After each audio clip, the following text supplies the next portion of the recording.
Another example, problem of 15. Here we have two masses m1 and m2. At the beginning, everything is in stationary condition. So we are releasing the system from rest when m1 is here. And there is no friction between m1 and m2. And the question is, what's going to be the velocity of these two masses when that m1 comes to the bottom right here? So this is the first condition, and the second condition is gonna be, if I want to draw it quickly,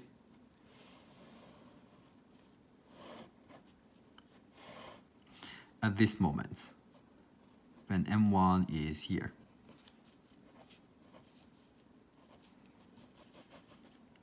So this is condition 2. So let's say the velocity of m1 at this moment, the absolute velocity of it is v1, and velocity of m2 at this moment, probably intuitively you know it's gonna go in this direction, right? But let's say this is my xy direction, and I'm gonna assume everything is gonna move in the x direction. So the velocity of this mass is gonna be v2. And at the end, we are going to see v2 is going to be a negative number, which means this mass is going to move to the left. But it's a good practice whenever we don't know a variable, just assume all the unknowns they are in the positive direction.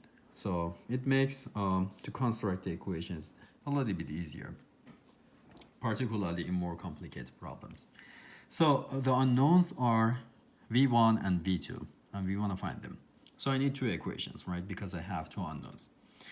So probably the first equation that is going to cross your mind is conservation of linear momentum. Because on these two, if you consider both of them as the system, so there is no force on this system in the x direction. So sum of the forces in the x direction for this system is equal to 0.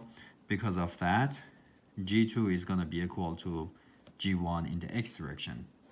More precisely, I can write g1 in the x direction and g2 in the x direction. So g2 in the x direction is going to be the first m1 times v1, m2 times v2.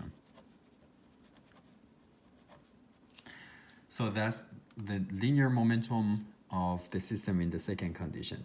And g1, at the beginning, there is no velocity, so there is no linear momentum. This is our first equation, right? So first equation between v1 and v2. We need another equation. What's going to be the second equation? So if you think about it more, we have conservation of energy here too, right? Between 1 and 2, there is no friction, there is no external force, there is no non-conservative force, so we are gonna have the same energy between 1 and 2. And again, conservation of energy is totally independent from conservation of linear momentum. So that's gonna be a new equation, right? So energy at the beginning is equal to energy at the end. We have two masses. I'm gonna consider this point as the reference line for the potential energy of m1. At the beginning, there is no kinetic energy. We have potential energy for this one and this one, right?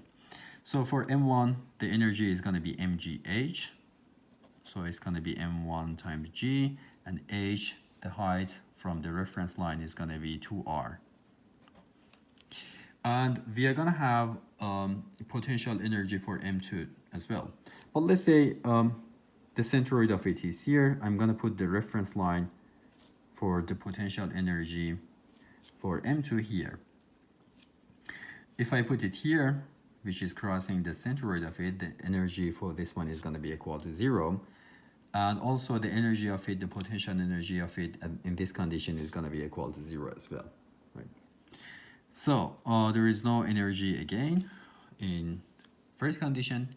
In the second condition, we are going to have kinetic energy for this one, no potential because it is on the reference line, and also same thing for this one.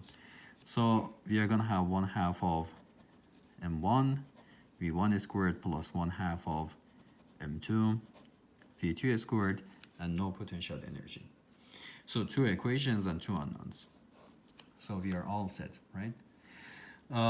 For example, to solve these 2 equations, for example, you can find v1 in terms of v2 here and plug it here, then everything is going to be in terms of v2. So we can find v2 from this equation and then plug it back in the other one. We are going to find v1. And if you do that, we are going to have v1 is equal to 2.9 meter per second, and v2 is going to be negative 0.483 meter per second, which means it's going to go to the left.